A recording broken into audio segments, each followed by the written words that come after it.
Yo, set piece, selamat malam. Nah, kali ini gua akan ngebahas kesuksesan Indonesia, keberhasilan Sintayong ya, Lord Sintayong, Lord STY yang berhasil membawa timnas senior dan timnas U19 ke putaran final Piala Asia. Simak video ini sampai habis. Set piece, rumahnya fans sepak bola.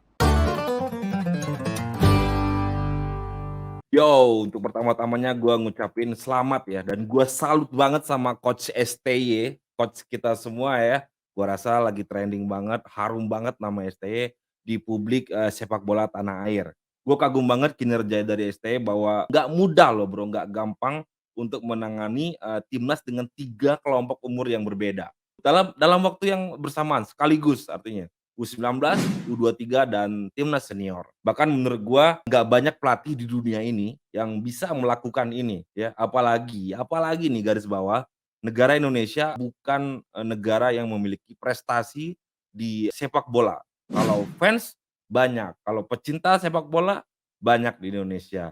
Cuma kalau, prestasi kita belum. Nah artinya, Coach STY ini, bekerja lebih keras untuk bisa menanamkan filosofi dan ide-idenya kepada pemain-pemain kita. Itu juga dilakukan dengan kendala bahasa, tapi rasanya kendala bahasa nggak ada masalah ya bagi Coach STY, luar biasa. Jangan lupa juga ya, sistem kompetisi di liga kita juga masih jauh dari kata ideal. Itu sebabnya setiap ada pemain muda kita yang potensial, langsung disarankan untuk bisa main di luar Indonesia ya, supaya bakatnya nggak sia-sia. Nah, apa yang berbeda, di timnas sekarang, gue melihatnya tidak hanya asal main aja kalau yang sekarang. Tapi udah mulai menunjukkan identitas permainan kolektif dari Indonesia itu sendiri. Dalam gaya permainan kita udah mulai menunjukkan, oh kok kalau Indonesia tuh main seperti ini.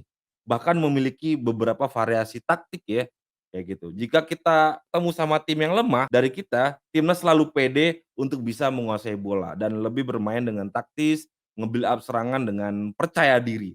Nggak hanya sekedar menguasai bola tapi ya, pemain-pemain kita juga tahu caranya untuk ngebongkar pertahanan lawan yang paling sering kita lakukan dengan kombinasi passing-passing pendek 2 3 orang, segitiga-segitiga seperti itu. Nah, kalau kita ketemu dengan tim yang lebih kuat, timnas biasa bermain lebih direct ya, lebih tidak terlalu banyak passing, tapi lebih cepat dalam mengalirkan bola. Identitas kita itu bermain dengan passing pendek, kalau gua lihat ya. Dan mengandalkan dengan speed atau kecepatan. Tapi eksekusinya seperti apa? Nah ini tergantung lawan yang kita hadapi pada waktu itu. Jadi gue seneng nih, karena STY adalah pelatih yang cukup adaptif dan punya banyak akal ya. Taktik yang dipakai pun tergantung konteks kita sedang melawan siapa. Nah cuma tetap saja ada kritik ya terhadap STY, yaitu terkait daftar pemain yang dipanggil untuk menghadapi Curaçao yang kemarin ya, dalam pertandingan persahabatan kemarin. Walaupun kita menang ya 3-2 pada akhirnya. Kritik itu disampaikan karena coach STY memanggil striker Arema, yaitu M. Rafli ya, yang sampai saat ini belum mencetak gol dalam 6 laga bersama Arema. Nah ini kenapa dipanggil? Itu pertanyaannya. Padahal dia tidak cukup produktif. Banyak isu miring ya yang curiga mengatakan bahwa M. Rafli adalah pemain titipan karena ada menantu dari wakil ketua PSSI sekarang atau Iwan, Budianto. Nah benar atau enggak, gua nggak pernah tahu, cuma kritik itu terlontar di, banyak media sosial. Sah-sah aja sebenarnya kritik, kalau gue sendiri salut, semua orang boleh berpendapat lah terhadap kondisi timnas sekarang. Tapi kalau gua mencoba untuk positive thinking gitu ya. Menurut gua pemanggilan pemain ini sepenuhnya itu hak dari STY, kita nggak bisa ganggu gugat, sepenuhnya adalah hak prerogatif dari, pelatih. Dalam hal ini adalah Lord Sintayong.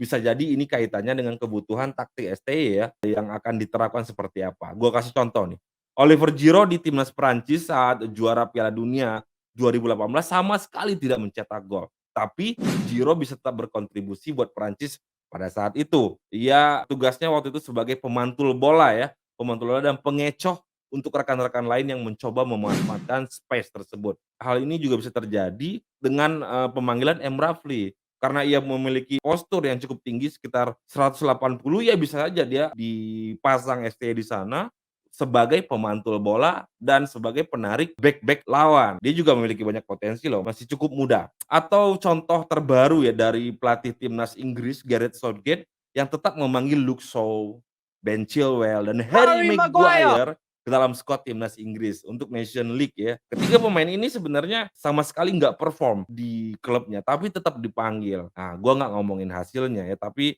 gua kasih contoh hal itu bisa saja terjadi. Nah, untuk case-nya STY ini, ya kita tunggu aja nih hasilnya nanti ya, gimana performa M. Rafli. Gua rasa coach STY lebih tahu ya, apa yang dia sedang lakukan daripada gua atau fans-fans yang lain, pengamat-pengamat yang lain ya.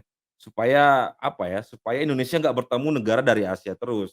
Indonesia dulu pernah gua bahas ya, Indonesia juga harus beradaptasi dan mengenal permainan sepak bola dari benua lain, hingga lebih kaya ya, karena pasti akan memiliki cara pendekatan permainan yang berbeda. Jadi tahu kita secara komprehensif kita lebih tahu di mana kurangnya.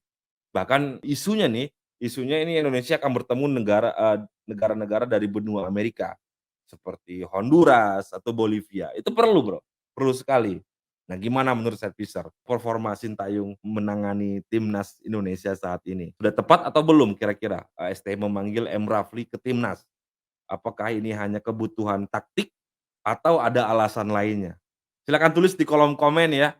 Cukup singkat poin hari ini, pokoknya maju terus STY, tetap simak video-video lain yang berkualitas lainnya dari Setpiece. Ciao.